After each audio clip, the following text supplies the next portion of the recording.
Hello and welcome to this short, helpful video about self-confidence. You know and I know that there's nothing that we can accomplish well without self-confidence. And self-confidence is our mental perception of our potential, our skills, our capabilities and powers in meeting life's challenges. Now, because self-confidence is a mental thing, it resides in the mind, I can help you with my 27 years of experience. My name is Kambiz Nafisi. My website is kambiznafisi.com.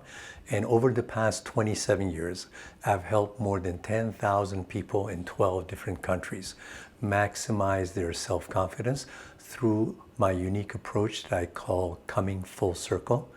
My coming full circle approach to maximizing self-confidence has been featured on NBC television. I've taught it at famous institutes of wellness like the Omega Institute, New York Open Center, and Yogaville. My book, Riding the Waves of Life, is on Amazon. In this short video, I'm going to tell you what self-confidence is not, because there's a lot of myths about self-confidence and who is really confident. I'm going to tell you the signs, the experiences of people who really do have a lot of self-confidence. I'm going to discuss 5 time-proven, reliable approaches to increasing your self-confidence. And finally, I'm going to point you to a free masterclass about cleansing negativity, cleansing self-limiting ideas that hurt your self-confidence. Very loud people behind a bullhorn or behind a microphone persuading hundreds of thousands of people are not necessarily confident people.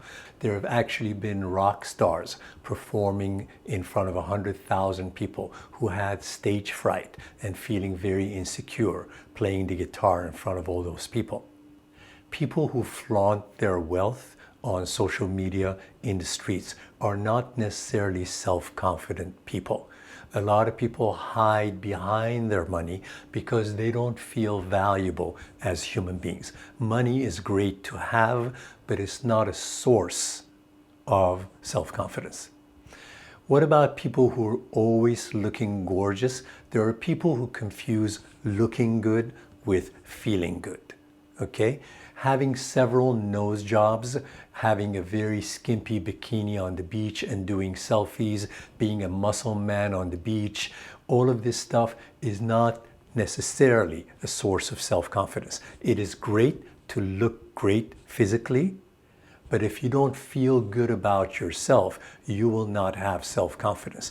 The history of Hollywood tells us that there have been a lot of gorgeous, gorgeous movie stars who were just absolutely beautiful on the outside, but they didn't feel good about themselves, and therefore they lacked true self-confidence. And how about bullies and aggressors who will step on anybody to get to the top? These people may get to the top, but they don't really have self-confidence. They are so fearful and insecure. They don't really realize that there's enough for all of us, so they step on other people in order to get to the top. That's not self-confidence. Finally, people who think that my way is the best way, people who are really closed to constructive feedback, people who are closed to other people's opinions, may seem like very powerful leaders, but they're actually pretty insecure because they don't feel secure about their own instincts, about their own truth. And therefore, when they get challenged by somebody else's truth, they become very angry. Now, what about people who really have true self-confidence? These people like who they are. They like what they are becoming. There's a good relationship inside with oneself, and you breathe easy under your own skin. That's self-confidence. Because they are kind to themselves, self-confident people are very mindful and interested in other people's welfare, and they like to uplift other people as they climb the ladder of life themselves. Self-confident people have found a profession, a life direction that they love. They are totally focused on it. They show up on that job every day, and for them, working is like playing because they are so interested and enthused in that life direction. A lot of self-confident people have a life purpose. They feel like they matter. For example, if you work in a soup kitchen, or if you're a big brother to a little child in an orphanage or a foster home, and you feel like you really matter to somebody else's life, that can really boost your self-confidence. Self-confident people are very open to other people's feedback and opinions. If you are centered in your truth, if you trust your own instinct, if you have your own views and you're centered with your views, somebody else's different opinion is not going to anger you or rile you up. Self-confident people have at least one person or one living creature who loves them unconditionally. When you are being loved unconditionally for who you are, you have a lot of self-confidence. Self-confident people go for bigger challenges. They don't sit back and relax in a comfort zone. They know that they can muster up more capabilities, skills, and courage. They somehow trust that they're going to muster up enough resources to meet higher challenges. As a result, self-confident people are in competition with themselves and not with other people. Some of the greatest sports people are in competition with themselves. It's like a tennis player who wants to see who is the greatest tennis player within themselves.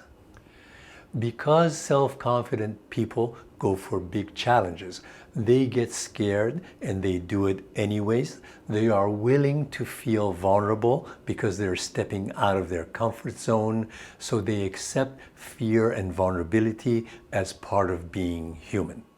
Finally, self-confident people work on inner strengths instead of just outer appearance.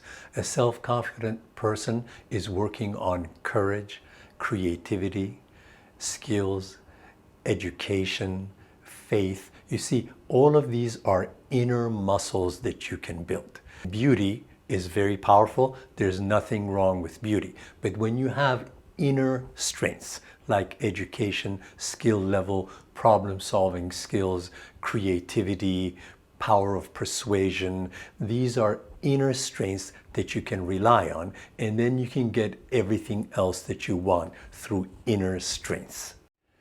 Now, let's talk about 5 time-proven approaches for increasing your self-confidence. Number 1, work on your inner strengths. Instead of just having the largest wardrobe in town, work on the inner strengths, your courage, your faith, your skill, your education, problem-solving skills. When you get those inner strengths in line, you'll be able to get all of the external sources of power. Second time-proven approach for increasing your self-confidence. Invest in love, invest in people, invest in friendship until you find at least one person who loves you and adores you unconditionally. It's the greatest feeling in the world. There's nothing that you can do wrong.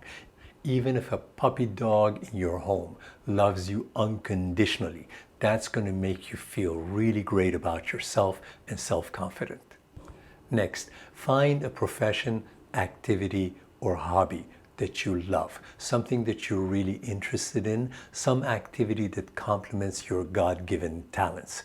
When your work becomes your play, your self-confidence soars. Also, find a life purpose that makes you feel significant, like you matter. For example, working in a soup kitchen, being a big brother to somebody in a foster home makes you feel like you matter. Being part of a social movement makes you feel like you matter, and that boosts your self-confidence. Next, as you build your inner strengths, I want you to collect success episodes. For example, doing a very, very big sale and getting a high commission, higher than your previous commissions. That is a success episode. If there's somebody gorgeous you know, and before you were afraid to ask them out, now you go and ask them out and have a great time on that date. That's a success episode. As you collect more and more daily success episodes, your self-confidence is going to start to build up because you have direct evidence that I can do it and I can rise to higher levels of life. The final way to boost your self-confidence is to cleanse your mind, specifically your subconscious mind, where some negativity, some self-limiting ideas, emotions, and habits might be hurting your self-confidence. I want you to look in the description box of this video. You're going to find the link to my free masterclass. In that masterclass, I train you. I teach you about what the subconscious mind is. I teach you how to access the subconscious mind, and I teach you techniques for getting into your subconscious mind and plucking out any self-limiting negative beliefs, emotions, and habits that are hurting your self-confidence. Time to say goodbye. Thank you for listening. Don't forget to click on that link. Go to my masterclass and learn how to cleanse any negativity in your mind, because self-confidence is a mental thing. When you cleanse your mind, your self-confidence will soar. God bless. Godspeed.